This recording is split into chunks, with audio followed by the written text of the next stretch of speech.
Hello commerce के मेरे होनहार छात्रों, स्वागत है आपका आपके अपने YouTube channel Sharma ji commerce वाले में। आज की इस वीडियो में हम लोग कवर करने वाले हैं अपना इंडियन डेवलपमेंट का chapter number 2, that is Indian economy during the period of 1950 to 1990। इस पूरे चैप्टर को मैं 3 से 4 पार्ट में 10-10 मिनट की वीडियो से कवर करूंगा, क्योंकि 10 मिनट तक फोकस करना बहुत आसान है ना। तो 10-10 मिनट की 3 वीडियो में चैप्टर को कंप्लीट कर लेंगे।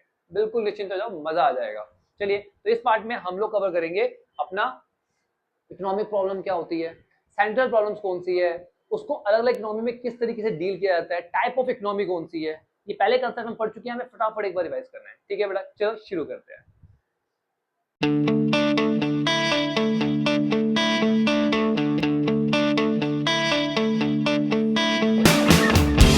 सबसे पहला टॉपिक आता है हमारे पास इकोनॉमिक प्रॉब्लम। सुना सुना लग रहा है ना। सेंट्रल प्रॉब्लम क्लास 11 में पढ़ा था हम लोगों ने। ठीक है, तो फटाफट एक बार पहले समझ लेते हैं, फिर इसको रीड करेंगे। इकोनॉमिक प्रॉब्लम होता क्या है बेटा? ये इकोनॉमिक प्रॉब्लम है क्या? ये होती है बेटा प्रॉब्लम ऑफ चॉइस। मतलब हमें चूज करना पड़ता है, उसी को बोलते हैं इकोनॉमिक प्रॉब्लम। भाई चूज करना क्यों पड़ता है? क्योंकि हमारी जो वांट है ना बेटा, वो कैसी है? अनलिमिटेड।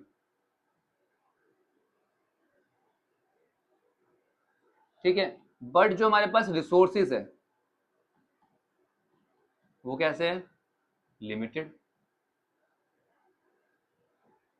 भाई जरूरतें तो हमेशा अनलिमिटेड होती है, बट रिसोर्स जो संसाधन होते हैं वो लिमिटेड होते हैं। ठीक है, और ये जो रिसोर्स होते हैं इनका अल्टरनेटिव यूज होता है। अल्टरनेटिव यूज मतलब ऐसा नहीं है कि आप इन रिसोर्सेज को केवल एक ही जगह पे इस्तेमाल करते हो। आप इन रिसोर्सेज को अलग अलग तरीके से इस्तेमाल कर सकते हो, जिसकी वजह से क्या होती है? Problem of choice. भाई प्रॉब्लम ऑफ चॉइस क्या है कि आपके पास जो रिसोर्स है, मान लो आपके पास 10,000 रुपए है। ठीक है, अब आप उस 10,000 से क्या कर सकते हो? शॉपिंग कर सकते हो, उसे सेव कर सकते हो, उसे इन्वेस्ट कर सकते हो, बहुत कुछ कर सकते हो ना।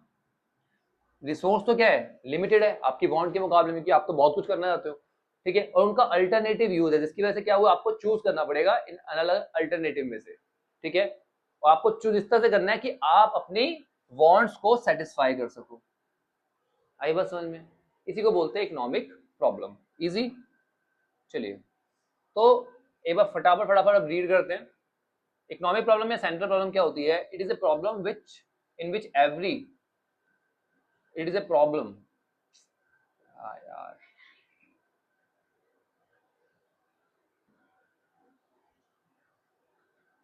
चलिए एक बार फटाफट फटाफट रीड करते हैं कि इकोनॉमिक प्रॉब्लम है क्या। इकोनॉमिक प्रॉब्लम क्या है बेटा? ये एक ऐसी प्रॉब्लम है जो हर एक इकोनॉमी को फेस करनी पड़ती है जब भी वो अपने डेवलपमेंट के पाथ में होती है। ये प्रॉब्लम अराइज क्यों होती है? अनलिमिटेड वांट है, लिमिटेड रिसोर्सेज है, और उनका अल्टरनेटिव यूज है। मैं तीनों टॉपिक को ढंग से समझा दिया आपको। ठीक है बेटा, चलिए अब देखते हैं हमारे पास अनलिमिटेड वांट का मतलब क्या होता है। हमारी जो वांट्स होती है वो क्या है? अनलिमिटेड है। रिसोर्सेज हमारे पास जो भी अवेलेबल हो उसके हिसाब से वांट हमेशा अनलिमिटेड ही रहेगी। ठीक है ना। If one of his want get satisfied, अगर हमारी एक वांट सेटिस्फाई होती है तो दूसरी वांट पहले ही आ जाती है। ठीक है, एक बच्चा है, ठीक है, उसको फोन चाहिए था, उसके माँ बाप ने उसको फोन दिला दिया जी, बहुत बढ़िया बात है, उसको जरूरत थी, माँ बाप ने प्रोवाइड कर दिया। अब उसकी वांट सेटिस्फाई नहीं हुई, अब वो चाहता है उसको बाइक मिले, उसको लैपटॉप मिले। ठीक है ना, तो वांट तो हमेशा अनसेटिस्फाइड रहती है हमारे रिसोर्स के मुकाबले में। माँ बाप के पास पैसा क्या है? बहुत लिमिटेड है। ठीक है बेटा, चलिए, लिमिटेड रिसोर्सेज, रिसोर्सेज क्या है? लिमिटेड है। अनलिमिटेड वांट के मुकाबले में, मैंने आपको पहले ही बता दिया। ठीक है ना, तो हमें क्या करना होता है? हमें इस तरीके से उन रिसोर्सेज को यूज करना होता है कि हम best out of what we have, जो हमारे पास है रिसोर्सेज, उनमें से हम बेस्ट निकाल सके। ठीक है, तो हमें ये करना होता है। क्लियर? अब आता है हमारे पास अल्टरनेटिव यूज। भाई रिसोर्सेज है और उनका अल्टरनेटिव यूज है, इसीलिए इकोनॉमिक प्रॉब्लम है। अगर उनका अल्टरनेटिव यूज नहीं होगा तो कोई इकोनॉमिक प्रॉब्लम नहीं होगी। आपको पता 10,000 रुपए आपके पास को सेव करने हैं, कोई प्रॉब्लम नहीं है आपके पास।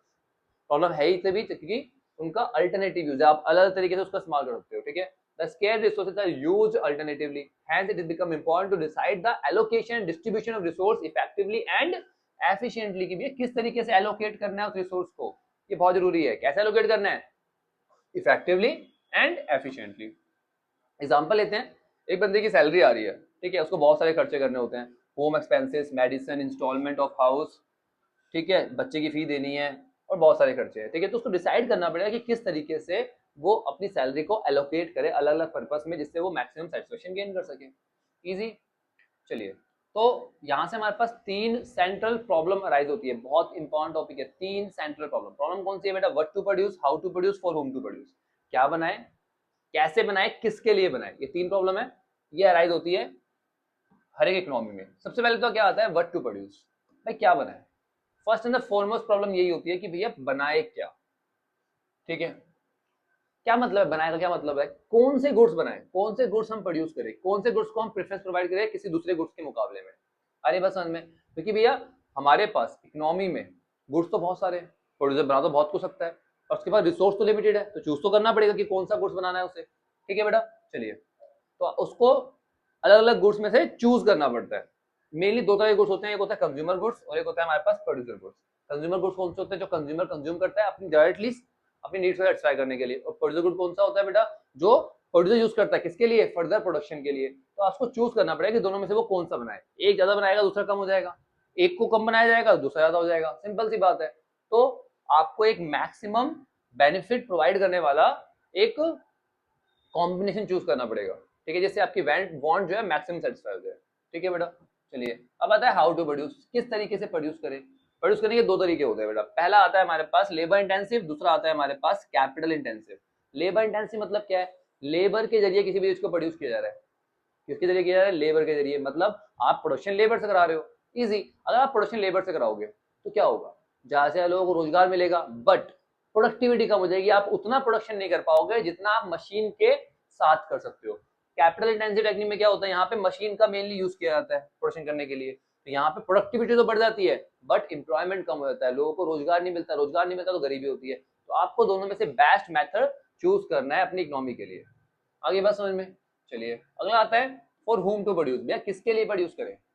यहाँ पे ना किसके लिए जो है वो 2 पर्सपेक्टिव से देखा जाता है। पहला पर्सपेक्टिव है कि रिच के लिए प्रोड्यूस करे, पुअर के लिए प्रोड्यूस करे, ठीक है। इकोनॉमी को सबसे पहले डिसाइड करना होता है। या फिर एक तरीका और होता है, एक होता है सेल्फ कंजप्शन और दूसरा होता है फंक्शनल डिस्ट्रीब्यूशन। सेल्फ कंजप्शन मतलब अपने कंजप्शन के लिए हम उसको इतना प्रोड्यूस कर ले, ठीक है, और उसका जो आउटपुट होगा ना उसको हम डिवाइड कर लेंगे ऑनरशिप के हिसाब से। प्रॉपर्टी जितनी ऑनरशिप होगी, जो भी आउटपुट होगा उसको हम डिस्ट्रीब्यूट कर लेंगे, ठीक है। अब आता है फंक्शनल डिस्ट्रीब्यूशन, ये बहुत इंपॉर्टेंट है। आपको पता है किसी भी चीज को प्रोड्यूस करने के लिए हमें फैक्टर ऑफ प्रोडक्शन यूज पड़ती है। किसकी जरूरत पड़ती है? Factor of production. कौन कौन से होते हैं? Land, labour, capital, entrepreneur. इनके बिना आप कभी भी किसी चीज का प्रोडक्शन नहीं कर सकते। अब जो प्रोडक्शन हुआ, आपने सेल करी, इनकम जनरेट हुई, अब इनकम इनमें डिस्ट्रीब्यूट होती है ना, ठीक है, उसी को बोलते हैं फंक्शनल डिस्ट्रीब्यूशन। जो लैंड है उस पर क्या मिलता है? रेंट। लेबर को क्या मिलता है बेटा? वेजेस। कैपिटल पे मिलता है हमें इंटरेस्ट, और जो ऑर्गेनाइज मतलब जो प्रोप्राइटर है, जो कर रहा है, उसको मिलता है प्रॉफिट। आगे बस समझ में। तो फंक्शनल डिस्ट्रीब्यूशन क्या है? टोटल आउटपुट को डिस्ट्रीब्यूट कर दो अलग अलग फैक्टर ऑफ प्रोडक्शन में। समझ में आ गया? पहला पर्सनल डिस्ट्रीब्यूशन, यहाँ पे डिस्ट्रीब्यूशन जो होता है वो डिपेंड करता है ऑनरशिप के ऊपर, ठीक है। और दूसरा कि भैया जो फैक्टर ऑफ प्रोडक्शन है उसमें आप डिस्ट्रीब्यूट कर दो किसको? अपने जो भी आपकी इनकम रेज हुई है, ठीक है। चलिए, तो अब आता है हमारे पास टाइप ऑफ इकोनॉमी।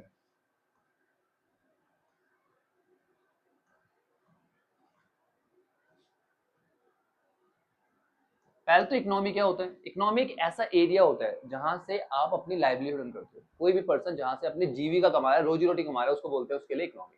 समझ में आ गई बात? अब इकोनॉमी जो है हमारे पास 3 तरह की है। पहले आती है हमारे पास मार्केट इकोनॉमी, दूसरी सेंट्रली प्लान्ड इकोनॉमी, और तीसरी आती है हमारी मिक्स्ड इकोनॉमी, ठीक है। तो पहले एक बार बात करते हैं मार्केट इकोनॉमी की, ठीक है। ये एक ऐसी इकोनॉमी है जहां पर रिसोर्स का जो एलोकेशन होता है ये प्राइवेट कैपिटलिस्ट करते हैं। मतलब सारे के सारे जो रिसोर्स होते हैं उसके ऑनर कौन होते हैं? Private individual. सब कुछ प्राइवेट लोगों के हाथ में होता है, ठीक है। और उसको एलोकेट भी ये लोग खुद करते हैं, ठीक है। क्या करने के लिए? अलग अलग गुड्स और सर्विसेज को प्रोड्यूस करने के लिए, ठीक है बेटा। As they are basically guided for making profit. भैया इनका टारगेट केवल एक ही होता है, क्या होता है भाई? प्रॉफिट कमाना। प्राइवेट बंदा है, जब तक ये मैक्सिमम प्रॉफिट कमाए उसको लोगों की भलाई से कोई मतलब नहीं है, ठीक है बेटा। क्लियर? तो यहाँ पे जो सेंट्रल प्रॉब्लम होती है वो सॉल्व की जाती है कैसे?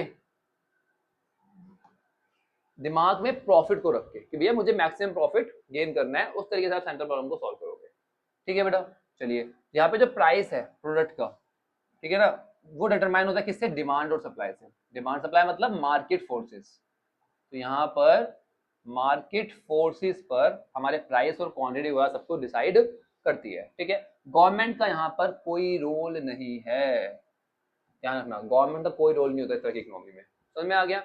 यहाँ पे सारे रिसोर्स प्राइवेट लोगों के पास होंगे और वही इनको एलोकेट करेंगे। इनका मोटिव होगा क्या? प्रॉफिट कमाना केवल। यहाँ पे गवर्नमेंट का कोई रोल नहीं होगा। यहाँ पे प्राइस वगैरह जो है वो डिटरमाइन होगी कैसे? डिमांड सप्लाई से। यहाँ पे जितने भी सेंट्रल प्रॉब्लम है उससे हम डील करेंगे कैसे? मार्केट के फोर्सेस से। क्लियर? चलिए अब बात करते हैं सेंट्रली प्लान इकोनॉमी। ये कौन सी इकोनॉमी होती है? जहां पर सारे रिसोर्सेज किसके पास है? गवर्नमेंट के पास, सेंट्रल अथॉरिटी के पास। और जो एलोकेशन है रिसोर्स का वो भी कौन करेगी भैया? गवर्नमेंट करेगी। और गवर्नमेंट रिसोर्स को एलोकेट किस तरह से करती है कि उसको मैक्सिमम क्या मिल सके भाई? सेटिस्फैक्शन मिल सके, लोगों का वो मैक्सिमम वेलफेयर कर सके। अरे बात समझ में? क्लियर? चलिए तो यहाँ पे जितनी भी सेंट्रल प्रॉब्लम है उसको डील करेंगे कैसे? लोगों की भलाई के लिए। कौन डील करेगा? गवर्नमेंट डील करेगी। कंप्लीट रोल होता है सर किसका? गवर्नमेंट का। यहाँ पे अगला आता है हमारे पास मिक्स इकोनॉमी। मिक्स इकोनॉमी क्या है बेटा? नाम से क्लियर है, दोनों ही इकोनॉमी को क्या कर दिया हमने? मिला दिया, मिक्स कर दिया दोनों इकोनॉमी को। समझ में आ रही है बात? यहाँ पे प्राइवेट और पब्लिक सेक्टर दोनों ही काम करते हैं, पार्टिसिपेट करते हैं किसमें? प्रोडक्शन एक्टिविटीज में। यहाँ पे जो एलोकेट किए जाते हैं रिसोर्स वो दोनों के जरिए किए जाते हैं। यहाँ पे गवर्नमेंट तो अपना रोल प्ले करती है, साथ में प्राइवेट सेक्टर भी रोल प्ले करता है, दोनों मिलकर चलाते हैं। ठीक है, तो गवर्नमेंट का मेन काम होता है मेनली गाइड करना, ठीक है ना, और उनके ऊपर कंट्रोल रखना, और बाकी प्राइवेट लोगों को भी फ्रीडम प्रोवाइड की जाती है। क्लियर? समझ में आ गया? बहुत बढ़िया। So that's it with our video. I hope सभी कंसेप्ट क्लियर हो गए। फिर भी कोई डाउट हो तो कमेंट सेक्शन खुला हुआ है, कमेंट में बताओ, आपका मैं अलग से वीडियो बना के उसको क्लियर कर देगा। चैनल को आपने सब्सक्राइब नहीं किया, सब्सक्राइब कर लो, क्योंकि यहाँ पे अकाउंट्स, इकोनॉमिक्स और बिजनेस स्टडीज बिल्कुल इसी तरीके से सिंपली वे में समझाई जाती है। चलिए बेटा मिलते हैं नेक्स्ट वीडियो में, तब तक के लिए take care, bye bye, study hard.